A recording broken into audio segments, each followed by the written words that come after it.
అధ్యక్షత వహిస్తున్నటువంటి పురుషోత్తం గారు, అదేవిధంగా మాజీ కేంద్ర మంత్రి పల్లవ రాజు గారు, మాజీ మంత్రి నాగేంద్ర గారు, అదేవిధంగా సేవదల్ చైర్మన్ జితేందర్ గారు, అదేవిధంగా సంతోష్ కుమార్ గారు, మన ఇప్పుడు మొదలై గతంలో రాజేశ్వర రెడ్డి రెడ్డి అంటే నేను కన్ఫ్యూజ్ అయిపోయినా ఏమో ఇదే పెట్టండి. అదేవిధంగా పటేల్ పెట్టుకుంటాను. మన సంగతి చాలా మంది పటేల్ అంటే నేను దూరం అనుకున్నా.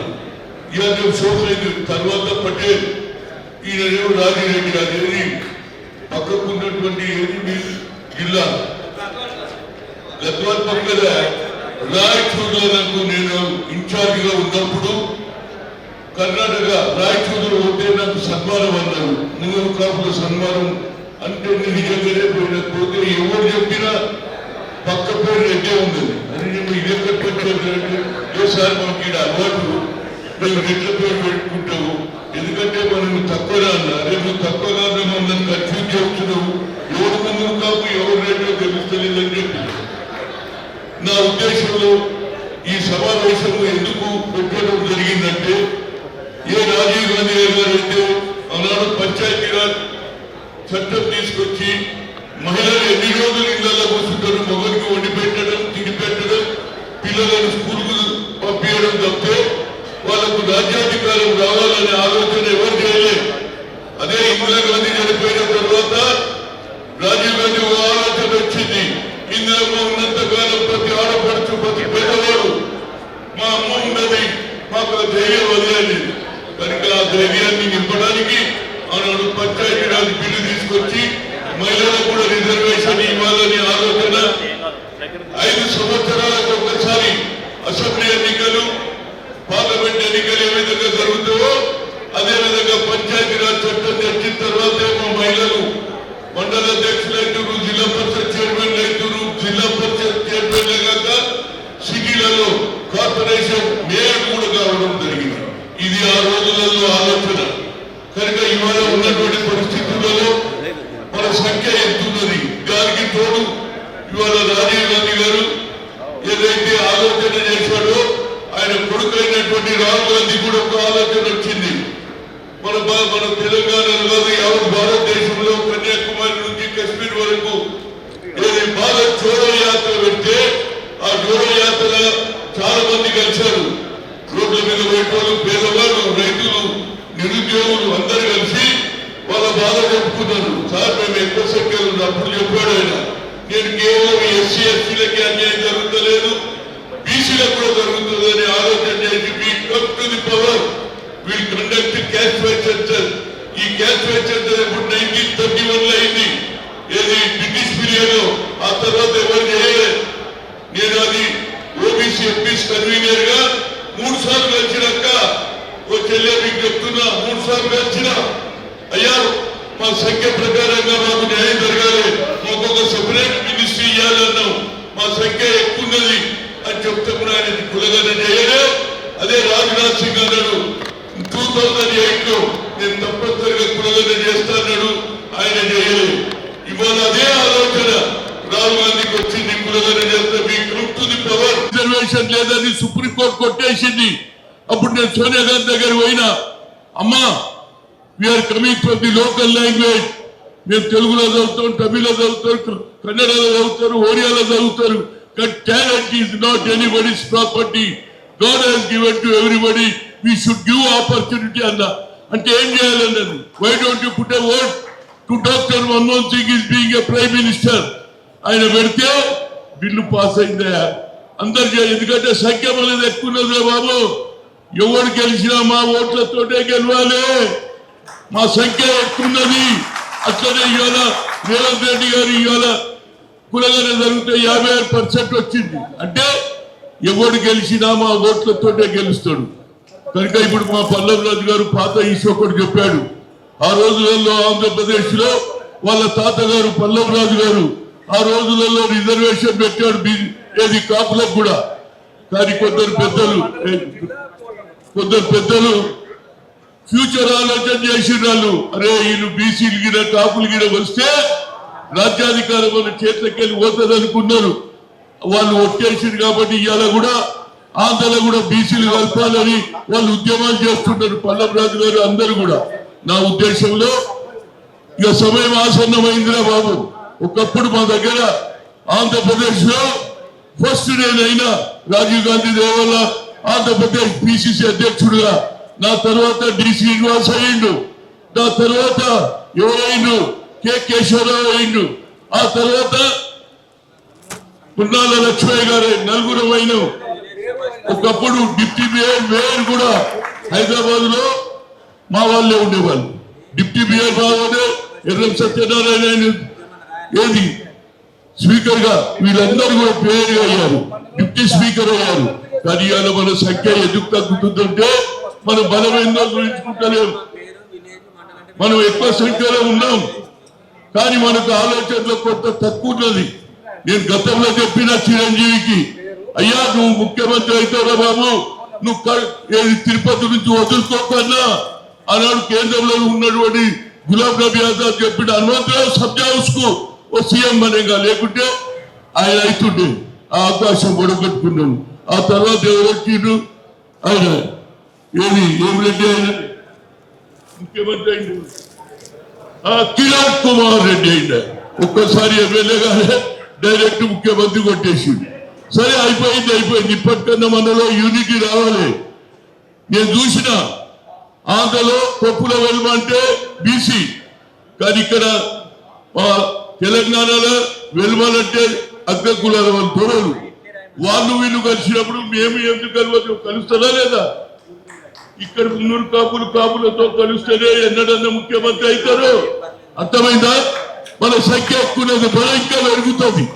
నా ఉద్దేశంలో మనం అందరం కలవాలి. అదే విధంగా మా దగ్గర కూడా కొన్ని తప్పులు జరుగుతున్నాయి. నేను వాస్తవాలు చెప్తా. మా దగ్గర మున్నూరు కాపు ట్రస్ట్ ఉన్నది, అందరు ఎప్పుడు కొట్లాటది.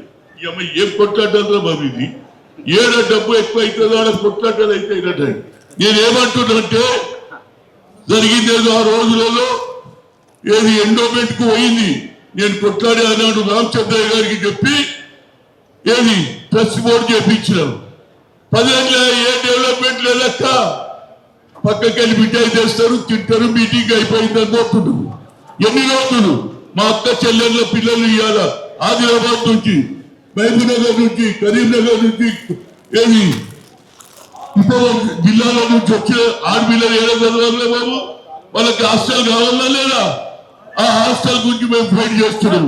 ఏదైనా ఇవాళ గత ప్రభుత్వం అందరి కులాలకు ఇచ్చింది, మాకు కూడా 5 ఎకరాలు ఇచ్చింది. కానీ ఆ ఏడేసిన దొంగడు అన్నే ఉన్నది. దాని గురించి నేను మా ఎవరు నాగేందర్ ఉన్నాడు, పల్లవరాజు గారు ఉన్నారు ఇక్కడ. వాళ్ళకి నేను చెప్పేది ఏంటంటే, చలో అమెరికా, మన మిత్రులు చాలా మంది చదువుకొని అక్కడ డబ్బు సంపాదిస్తున్నారు. మన సంఘానికి మహిళలకు న్యాయం చేయాలి, మీరు డబ్బులు ఇవ్వని అడగడానికి పోతున్నా నేను. ఇక లాభం లేదు పోయి. ఎన్ని రోజులు ఈ హాస్టల్ లేకపోతే ఎట్లా పిల్లలు చదువుతారు, ఎట్లా పైకి వస్తారు? అందుగురించి ఇది. దీంతో పాటు మొన్ననే జరిగినటువంటి రాష్ట్రంలో జరిగినటువంటి ఎలక్షన్ లో సర్పంచులు మా వాళ్ళు గెలిచారు, వైస్ చైర్మన్లు గెలిచారు, ఉప సర్పంచ్ గెలిచారు. కాబట్టి మీ అందరికీ సన్మానంతో పాటు మీలో ఐక్యత రావాలి. ఎప్పటి వరకు అయితే, ఎందుకంటే మన 130 140 కులాలు ఉన్నాయి. ఒకటి ముందుకు పోతే ఇంకోటి కాలు కూస్తాడు. ఏది మున్నూరు కాపు పోతే యాదవ్ చెప్తారు, యాదవ్ తీసుకోతే ముద్దురాజులు చెప్తారు, నడవరంగా మనోళ్ళు కూడా ఊరుకుంటారు. లాభమేదిరా బాబు. మనం పైకి రావాలంటే తప్పనిసరిగా ముందరు మన పిల్లల భవిష్యత్తు బాగా చూడాలి. మన మున్నూరు కాపులలో చాలా మంది విద్యార్థులు అక్కడ ఉస్మానియా యూనివర్సిటీ కావచ్చు, ఆంధ్ర యూనివర్సిటీ చదివిన విద్యార్థులు కావచ్చు, ఇవాళ అమెరికాలో పోయి కోట్ల రూపాయలు సంపాదించున్నారు. సాఫ్ట్వేర్ హార్డ్వేర్లు వాళ్ళందరి దగ్గర పోయి ఇక్కడ చేస్తే, ఎక్కడైతే శంకర్పల్లి దగ్గర గండిపేట దగ్గర కట్టించినటువంటి బిల్డింగ్ ఎంత తొందరగా పూర్తి చేయాలంటే తప్పనిసరిగా జూన్ జూలైలో నేను తప్పనిసరిగా ఏది టెస్ట్ పేపర్లందరినీ తీసుకొని ప్రతి ఇంటికి పోదాం, ప్రతి దగ్గర పోదాం. అరే మీరు సంపాదించిన దాంట్లో 10 పైసలు ఇద్దామా, వీళ్ళేది ఇస్తారా, 10 మందికి సాయం చేయాలా అడుగుతా, వాళ్ళు ఇస్తారు. కానీ మన మీద నమ్మిక ఉండాలి. అదే వాడు డబ్బులు ఇస్తే ఇంతకు ముందు తీసుకున్నారట, వాడు దాచి పెట్టుకున్నాడు, వాడు పేడ పెట్టుకుంటున్నాడు. నాది అట్లా నడవదు. ఎవడొక్క పైసా ఇస్తే చెక్ ఇచ్చినా డబ్బులు ఇచ్చినా అది ప్రతి పైసా మా మహిళా హాస్టల్ కావాలి, ఆ బిల్డింగ్ కావాలి, ఆ బిల్డింగ్ పూర్తి చేయాలి. నిన్న కాకపోతే ఏది కుర్మలది బిల్డింగ్ స్టార్ట్ అయింది. అతిపెద్ద కులం అన్నది ఉన్నది కానీ మన బిల్డింగే స్టార్ట్ అయితలేదు. ఆ తర్వాత రేవంత్ రెడ్డిని కూడా అడుగుతాయా, మా సంఖ్య ఎక్కువది, మాకు కొంత ఎక్కువ డబ్బులు ఇవ్వాలని అడుగుతా. 5 కోట్లు ఇచ్చిండు, ఈయన కూడా 5 కోట్లు అడుగుతా. నేను నాగేందర్ పల్లెపోయి మొదలు మనం చూపించాలి కదా స్ట్రెంత్. మనం స్ట్రెంత్ చూపించాం. ఎంతసేపటికి రావాలో ఫోటో దిగాలి అయిపోయింది. ఫోటోలు ఇంకా తక్కువ చేయండి. ఇంతకుముందు మేము యూత్ కాంగ్రెస్ ఉన్నప్పుడు చెట్టు ఏది సంజయ్ గాంధీ చెట్టు పెట్టాలన్నా, స్లమ్ క్లియరెన్స్ చేయాలన్నా అన్ని మేమే చేసేది. ఏది తుమ్మడానికి చెట్టు పెట్టేదానికి తవ్వేది మేమే, మట్టి పోసేది మేమే, నీళ్లు పోసేది మేమే, మళ్ళీ ఫోటో తీసుకొని తిరిగేది. ఇప్పుడు ఫోటోలు అవసరం లేదు, ఎవరి చేతిలో చేరుకోరు, ఇట్లా కొడుతున్నాం. కనుక ఇది అంతా జరుగుతున్నది. కనుక తప్పనిసరిగా మన కులంలో ఐకమత్యం రావాలంటే రాజ్యాధికారం ఎప్పుడు వస్తుంది అట్లా వస్తుంది. ఎందుకంటే కొత్త రాష్ట్రంలో 4 ముఖ్యమంత్రులు అయినారు. దేవరాజు, బంగారప్ప, వీరప్ప మొహలి, అదేవిధంగా సిద్ధరామయ్య. మన దగ్గర కూడా ఇవాళ కాకుండా రేపు వస్తుంది ఛాన్స్. కానీ మనం అందరం పిల్లలను భవిష్యత్తు చూడాలి. వాళ్ళ భవిష్యత్తు బాగుండాలంటే ఆదిలాబాద్ నుంచి చదవడానికి అవకాశం లేదు. ఈడ కాలేజీలు ఉండి ఉన్నతకుంటే హాస్టల్ ఉండి చదువుకుని వాళ్ళు కూడా ఐఏఎస్ IPS అయితే రాలేదా? రాజకీయంగా వచ్చే వాళ్ళు రాజకీయంలో కూడా వస్తారు. కనుక మన నాయకులలో అన్ని కుల సంఘాలు ఉండొచ్చు, నేను లేదంటలేదు. కానీ మనకు కేవలం బీసీ ఉద్యమం, బీసీతో పాటు మన కులంలో మొదలు మన వాళ్ళను బాగు చేయడానికి ప్రయత్నం చేయాలి. ఆ రిజర్వేషన్ అందుకుంటే నేను ఇవాళ ఆంధ్ర కాపులకు కూడా నేను రిక్వెస్ట్ చేస్తున్నాను. మీరు కూడా మా వాళ్ళు లేదా బాబు, మేము 300 కాపులు ఉండొచ్చు, మీరు కాపులు ఉండొచ్చు, మనం ఒకటే. కొప్పుల వాళ్ళు అక్కడ బీసీ, ఇక్కడ ఫార్వర్డ్లతో చేయగలుగుతున్నాం. మనం ఇద్దరం బీసీలమే. గవర్నమెంట్ ఇచ్చినా ఇవ్వకపోయినా తప్పనిసరిగా ఇయ్యాల కాకుండా రేపు ఇవ్వవలసి వస్తుంది. ఎందుకంటే ప్రజల్లో మార్పు వచ్చింది. ఇంతకుముందంటే సెల్ ఫోన్లు లేవు, అదేవిధంగా ఏది సాఫ్ట్వేర్ లేదు, హార్డ్వేర్ లేదు. ఇవాళ మాట్లాడుతూనే ఉంటే అక్కడ టీవీలో కనిపిస్తుందా లేదా? ఆ ప్రతి చెల్లెలు ఇంట్లో ఉంటుంది. ఆఖరికి సఫాయి కర్మచారి కూడా ఒక చేట్ల ఊక్కుంటా సఫాయమే మొగం ఫోన్ చేసిండు, ఉండవా అదే టేబుల్ మీద పెట్టు, ఇంకా 3 గల్లీలు ఊకాలంటుందా లేదా? అంటే ఇంత చైతన్యం వచ్చింది.